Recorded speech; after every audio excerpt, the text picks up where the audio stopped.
Welcome to Smells Like Potential, the rewatch podcast you didn't know you needed. Nate struggles to find his confidence until a discussion with Rebecca and Keely encourages assertiveness. Branding yourself gives the Higginses meet cute over the rainbow, and Roy wants his career to start as soon as possible. Today, I am so excited for the premiere of Octavia Spencer and Hannah Waddingham's new show called Ride or Die. Yes.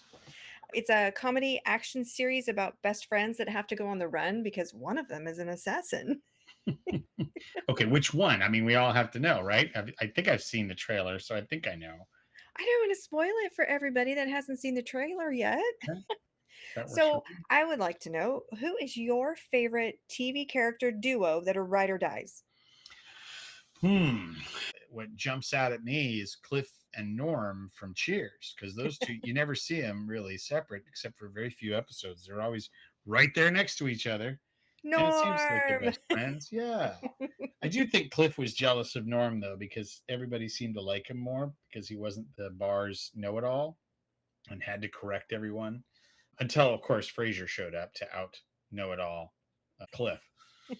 And then I think Cliff and Norm's relationship got better. Fun fact, in this episode, we see Norm up on the wall of the kebab shop. That's actor George Wendt. And the reason there is signed autograph is that he's actually Jason Sudeikis' uncle. So it was a Like way for him to pay tribute. real life uncle. Real life uncle. George Wendt. And so he has talked fondly about Jason's career and how he was cheering him on and offered any advice he could. He just loved the show. So it was really fun for George Wendt to see himself up on the kebab shop wall. Remind me, who played Cliff Clavin? John Ratzenberger, who's famously in every Pixar movie with the voice of some kind. And a fun fact, he also was in Empire Strikes Back. He's one of the guys on Hoth who's yelling at Han Solo not to go outside because his tauntaun won't make it out past the first checkpoint. And that's our Star Wars connection for the episode. I know all of you are keeping score at home. Of course. We got to see a lot of Nate in this episode and his lack of confidence arc. Trying to get a table at a restaurant. We open with him being unsuccessful requesting for a very specific table, and it was very awkward. It was hard for me to watch. Yeah. It's at the restaurant his father complains about the least, right? So Yes. therefore his favorite. There's another moment. It seems like there's just a series of hits. Like the hits keep coming in this episode for poor Nate because he keeps blowing the whistle inside the locker room. Ted finally got smart and took the ball out. It's an indoor whistle. And when he's walking by all the Nespresso machines that every team member gets that Keely has arranged for, she has to tell him, oh, no, it's only for the players, not for coaches. And Nate tries to respond well, but you can tell he's kind of crushed. He keeps going. He's in the room talking with Coach Beard and Ted. They recognize that Isaac has an issue. He's all up in his head, is what Roy describes it as. Ted makes a comment that I feel like we need a big dog to really sit down and talk to him. And Nate pauses for a moment, considers, and then he says, okay, I'll talk to him. Coach Beard recognizes that this is a serious moment for Nate. Ted does not. Ted laughs and then realizes his error and does not apologize. So bad on Ted. And then double downs on the mistake by saying, no, no, no, no, no. I think we should probably ask a real big dog. It just makes everything so much worse. Right. That's got to be so hard in uplifting yourself. Keely sees that there is a little bit of a struggle, and so she takes him to Rebecca to help him get a table at a restaurant. I love that Rebecca offers to buy the restaurant. Yes. That's her And first solution is to buy it. And Rebecca gives him a tip about how to feel confident. We see Nate trying to make himself large and to fill himself in. It doesn't work for him. So instead, he spits at himself in the mirror. What's with the spitting? yeah, I don't know. It's if it's meant to gross out the audience, it worked. If it's meant to sort of, because he's giving the advice to don't necessarily do what I do, make it your own. He takes that advice and he takes it in the weirdest way possible. Like it's disgusting. I think that the audience is meant to be thrown off by that, affected by that, and it starts us as an audience to recognize, oh, there's something not quite right here. Yeah, it was definitely a repelling moment for me because I had so much empathy for Nate and seeing that struggle, watching him be uplifted through season 1, and then he's just stagnating and looking for something to make him feel better about himself. He wore a suit to the game. And Hmm. something that I noticed is that suit does not fit. And that is the suit that Ted bought him. Ted makes a comment about it being finely tailored. And I'm looking at this suit. Nate can barely button the jacket, and the pants are like 2 inches too long. So, are the costume designers and the writers trying to tell us that Nate doesn't fit in? It's a visual reminder. It doesn't fit from a plot standpoint because, yes, Ted said, let's go find a tailor. Let's get you a tailored suit. No English tailor would ever let him walk out in that suit that way. No, Even if Ted's like, it looks great, the tailor would have said, no, you don't know what you're talking about, and properly fit him. It seems like it fit better in that episode, though, when he does show up at the gala. Oh, I think it might just be a conceit that the writers are putting in to give that ill fitting sense. At the very end of the episode, Roy joins the coaching staff and stands next to Nate. If you look carefully at Nate in that moment, he just sort of shrinks even further. He melts into the pitch in that moment. And I feel like that really builds here. I feel like that's where this feeling built up because we just walked through all of the things that happened to him in this episode. And I feel like this is what's building towards what we will see at the end of the episode. right. It's that shining the light towards Roy and really focusing on wanting Roy to be a coach. Yeah. That Nate is feeling left out or Yeah. left behind, and the writers are really focused on that in this episode. It's Yeah. only gonna get worse, friends. Right. Well, and it was Jamie a couple of episodes. And so it was Beard in a couple of episodes. So he's feeling left out, I think.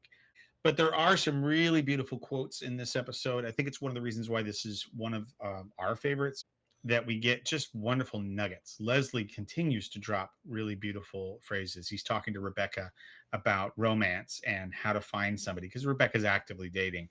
And he tells the story about how he and his wife met. And she says, well, what brand did you put forward when you met? And he struggles to answer. Finally, he comes up with, I suppose the best brand is just being yourself, which is beautiful, beautiful wisdom. Oh, right, and Keeley matches him a couple of scenes later saying, "You are who you are because of who you are." Right. Brilliant. But my favorite line of the episode that doesn't come from another movie, it's its own line, is Keeley looking at Rebecca, who is in her power stance, and she's like, "You're amazing. Let's invade France." It's such a great line. And it's easy to miss because there's so much happening in there with her and her pose and Nate's reaction and her reaction, but it's just And great. she kinda whispers it a little bit because she's so in awe of Yes. Rebecca. I love the Keeley and Rebecca relationship. That to me, that's a ride or die right there too. Yeah, I know. I agree. We didn't get to hear yours. That's okay. Now we have it. She also gives some advice to Colin about the coffee maker. He says, oh, I'll post about it. She said, yes, please don't make this one about Welsh independence. And he's thrown for the moment and then looks at her and goes, yeah, okay. It's an interesting insight into Colin as a character. We get a lot more into his character in season 3, but this is a nice little touch, which I appreciated. Roy has a beautiful coaching moment. Ted brings him in to help Isaac get out of his head. And Roy knows immediately what to do. So he takes him to his home field. And I mean, by home field, I literally mean the field that he could see from his bedroom window where he grew up. But where he lived was on that pitch. And so he tells him to have some effing fun. And I really responded to this because Isaac, you could tell, he remembers why he got into soccer. He remembers the joy of soccer instead of the business of it and the responsibility of being captain. Here he was just a player on the field. And oh, by the way, as a professional footballer, he was probably the best on the field easily. And so suddenly he was dominating and enjoying himself and having fun and celebrating after goals. And it reminded me, you and I both do a lot of professional development and training. When you really get into a groove with a group that you're training, is you've helped them find their passion. You help them find, why did you get into education in the first place? It wasn't to fill out paperwork or assign grades or grade papers. It was because you wanted to help people get better. You wanted to look them in their eye and watch them develop and grow. And that's what Roy was doing. He was helping Isaac find that passion. In that moment, he found his own next passion, which is coaching. We see by the end that that was a pivotal moment for him. You could see it in his eyes when he's in Sky Sports News. Yes. Just all of the rom-communism that came our way in this episode. Roy had several lines, Ted had several lines. So shall we just dive into all of the movie references? Sure. I think we should rapid fire, just power them out. All right, let's start with Notting Hill. I'm just a girl standing in front of a boy. We couldn't forget Princess Bride, As You Wish. We have Sleepless in Seattle. I have to go. And of course, Jerry Maguire, Shut Up, You Had Me At, he says coach, but it's different in the movie. Right. When Harry Met Sally, we have the Titanic couple, that fourth wall break where the couple tells us the story. And when Harry Met Sally, we have so many couple stories.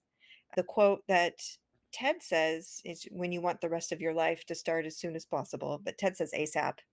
Yeah, right. And that was Billy Crystal, of course, in Harry Met Right. Sally. Right. Another Meg Ryan movie, You've Got Mail. This one, sharp eyed, if you caught this one. The screen names in banter. Are you ready? Okay, hit me. Rebecca is boss girl. Meg Ryan was shop girl. Hmm. Whoever Rebecca is talking to was LDN 152, London 152. Tom Hanks's character was NY 152. Wow. And we're sure that the N isn't Nigeria in some way, that LD is something else, but I feel like LDN is London 152. that makes sense. Mhm. Wow, that is a deep cut. I missed that. There is, of course, a line where Higgins is asked if he accidentally looked at Rebecca's screen while he walked by, and he says, I have 5 boys. I never look over anyone's shoulders to see what's on their screens. And then he pauses, and it's a pregnant pause. He says, I used to. And then he stops there. He just leaves it, which is a brilliant He quote. has such a vacant look on his face, like Yes. he's recalling the mistakes that he has made looking in somebody else's screen. Yes.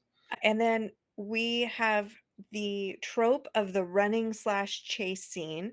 We see that with Roy at the end, but this is in reference to The Holiday and Love Actually and My Best Friend's Wedding and Bridget Jones's Diary. I can keep going, but there's definitely a connection with Julia Roberts and Renee Zellweger and Cameron Diaz.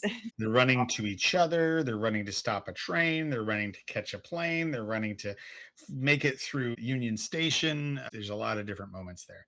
I will say, I think this is a slight miss. I've never quite understood or agreed with Ted's philosophy about rom-communism. And it seems to boil down to if you want it enough, it just works out, which is very shallow and kind of antithetical to being kind and being collaborative and building a team. He even says it out loud when he says the beautiful people in the romantic comedies, it just works out for them. It just speaks of privilege. I think the writers put this in as a deliberate miss. I don't think that they did this accidentally. I think they deliberately wanted us to see Ted certainly being charming, but a little bit of a miss because Nate will not consider himself one of the beautiful people. Things don't just work out for Nate. So every example that he sees happening in front of him with the rom communism, he is not, he's an exception. He's not one of those people.